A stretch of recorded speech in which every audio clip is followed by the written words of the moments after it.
बिस्मिल्लाहिर्रहमानिर्रहीम। अस्सलाम वालेकुम। आपको होस्ट हाफिज़ अब्दुर्रहमान आपकी खिदमत में एक बार फिर हाजिर। आज हम एक और वेइंग इंडिकेटर, बड़ा अच्छा इंडिकेटर है, उसकी वीडियो लेके आपकी खिदमत में हाजिर हुए हैं।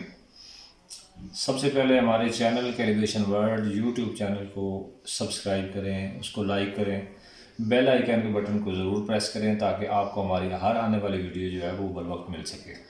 तो दोस्तों आइए आज का जो इंडिकेटर है उसका तारफ़ करवाते हैं। ये हमारे पास एक इंडिकेटर है, अभी आम वेइंग इंडिकेटर नहीं है। उसमें मैं आपको डिफरेंस कुछ बताऊंगा, कुछ बातें इसमें जो है ना वो दूसरों से ज़रा हटके हैं। एक तो इसका मॉडल MT100, उसके अलावा ये खसूसी तौर पे बनाया गया है कंप्रेसिव स्ट्रेंथ मशीन, जो सिविल की मटेरियल टेस्टिंग लैब में इस्तेमाल होती है, और इसके अलावा यूनिवर्सल टेस्टिंग मशीन। अब खसूसी तौर पे उसके लिए क्यों बनाया गया है, वजह क्या है, क्या इसमें फ़ीचर हैं। एक तो ये है कि इसकी जो स्पीड है, काउंटिंग स्पीड उसको हम कहते हैं, वो जो है वो बहुत ज़्यादा है।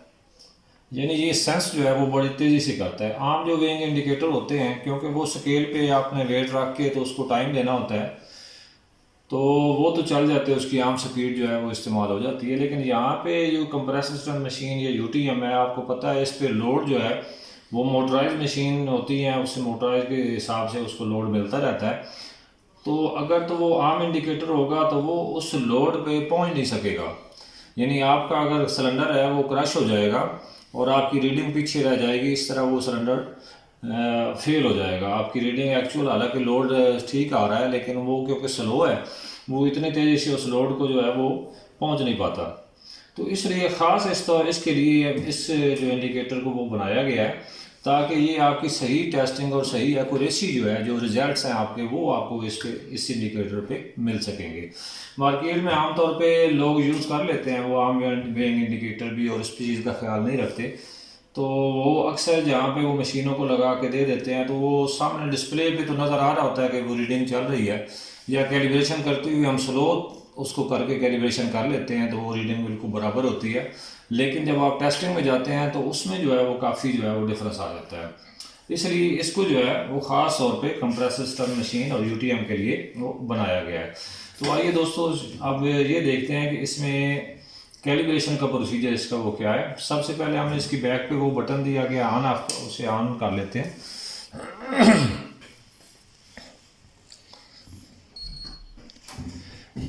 सबसे पहले आपने एंटर का बटन प्रेस करना है और अप एरो का जो बटन है उसको 3 दफ़ा प्रेस किया। ये PHLD बेसिकली ये पीक लोड है। पीक लोड का इसमें खसूसी तौर पे ऑप्शन है। आप ये देखें कि नॉर्मली जो है वो वेइंग इंडिकेटर में पीक लोड का ऑप्शन नहीं होता, लेकिन यहाँ पे ये पीक लोड का ऑप्शन दिया गया है। ये अगर 0 पे होगा तो इसका मतलब है ये पीक लोड नहीं है। इसको हम अप एरो के बटन से 1 कर देंगे तो इसका मतलब है ये अब पीक लोड पे आ गया। ये मैं अब बाद में आपको दिखाता भी हूँ कि वो पीक लोड, और ये इसमें ऑप्शन जो है वो ऑटो पीक लोड है, यानी आपको मैनुअली बार बार बटन दबा के वो पीक नहीं करना पड़ेगा। आप जस्ट 0 पे वापस आएंगे और ये बाद में ख़ुद उसको पीक कर लेगा। इसके बाद हम एंटर का बटन दोबारा प्रेस करेंगे। ये है उसकी डिवीज़न। यहाँ पे ये डिवीज़न हमने 10 रख ली है, क्योंकि यहाँ पे छोटा हमारे पास लोड सेल है, उसको कैलिब्रेट करना है। लेकिन आप जब कंप्रेसर स्ट्रेंथ मशीन में जाएंगे तो इसको 10 ही रखेंगे। लेकिन अगला जो पॉइंट है, ये इसको आप अगर चेंज करना चाह रहे हैं तो ये अप एरो के बटन से ये आप मुख्तलिफ डिवीज़न उसकी चेंज कर सकते हैं। तो यहाँ पे हम इसको 10 ही उसको रखेंगे, फिर एंटर का बटन दबाएं। ये है डेसिमल पॉइंट। अब कंप्रेसिव स्ट्रेंथ मशीन में इसको 0 रखते हैं, क्योंकि उसमें लीस्ट ही 10 kg की होती है। यहाँ पे हमने वो अपने कैलिब्रेशन प्रोसेस के लिए इसको 2 रखा है।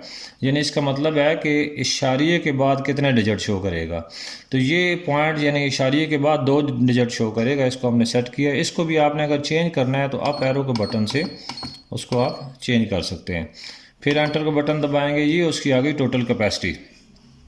इसको एंटर का बटन दबाएंगे, यहाँ पे आप कैपेसिटी जो है उसको कम या ज़्यादा कर सकते हैं। कंप्रेसर स्ट्रेंथ मशीन में इसको 2 लाख या 1,50,000 जो भी आप रखना चाह रहे हैं तो यहाँ पे इसको आप कर सकते हैं। यहाँ पे मैं इसको 100 kg पे जो है वो इसकी फुल कैपेसिटी रख लेता हूँ। फिर एंटर का बटन दबाएंगे। अब ये आ गया कैल ज़ीरो। अब जब कैल ज़ीरो होगा तो उसका मतलब है कि आपने उस वक्त उस पर कोई लोड नहीं रखना, उस पर कंप्रेसर मशीन है या जो भी चीज़ है उस पर लोड कुछ भी नहीं होना चाहिए। हमारा भी ये लोड सेल आप देख रहे हैं, ये लोड सेल बिल्कुल इस पर कोई चीज़ नहीं है, इस वक्त ये ज़ीरो है। तो जब ज़ीरो होगा उसके बाद आपने एंटर का बटन प्रेस करना है।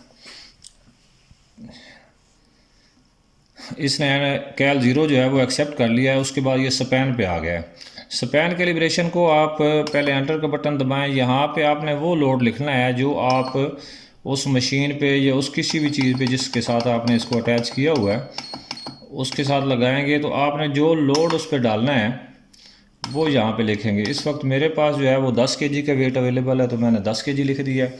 अब हम इस पर वेट रखेंगे। ये देखें, ये 10 kg का वेट है, हमारा स्टैंडर्ड वेट है। इसको हम इस लोड सेल पे रखेंगे। ये हमने रख दिया। इसको ज़रा स्टेबल करना है आपने। ये स्टेबल की लाइट जो है ये आप देखेंगे ये इस वक्त बिल्कुल लाइट जल रही है, यानी स्टेबल है। इसके बाद आप एंटर दबा देंगे। अब ये इसको कैलिब्रेट कर रहा है। अब ये देखिए उसने एंड दे दिया। एंड के बाद फिर आपने एंटर का बटन प्रेस किया, ये 10 kg उसने पूरा कर दिया। एक दफ़ा हम इसको उठा के फिर देखते हैं। ये इस वक्त पीक लोड है क्योंकि उसने वहीं पे उसको कैप्चर कर लिया। अगर ये पीक लोड ना हो तो ये वापस अपनी जगह पे ज़ीरो आ जाए। तो इसको पीक लोड को ज़ीरो का बटन दबाएंगे, ज़ीरो हो गया। अब दोबारा मैं 10 kg का रखता हूँ। ये देखें दोबारा उसने 10 kg जो है उसको वेट एक्सेप्ट कर लिया। अब दोबारा मैं उठाऊंगा तो वही पीक लोड जो है उसको, ये देखें वो अपनी जगह पे खड़ा है। यानी जहाँ पे आपका सिलेंडर या क्यूब वहाँ पे क्रश होगा तो वो वहीं पे उस रीडिंग को पीक कर देगा। उससे ये फ़ायदा होगा कि आप उस रीडिंग को आसानी से लिख सकते हैं। उस लिखने के बाद आपने जस्ट ज़ीरो का बटन प्रेस करना है और वो वापस आपने ज़ीरो पोजीशन पे आ जाएगा। तो नेक्स्ट वो दूसरे टेस्ट के लिए रेडी हो जाएगा। तो दोस्तों ये थी आज की हमारी वीडियो। तो उम्मीद है आपको ये वीडियो पसंद आई होगी। इसके हवाले से कोई भी कमेंट हो, कोई चीज़ पूछने वाली हो, वो ज़रूर हमसे कमेंट में पूछा करें। ओके, अल्लाह हाफिज़।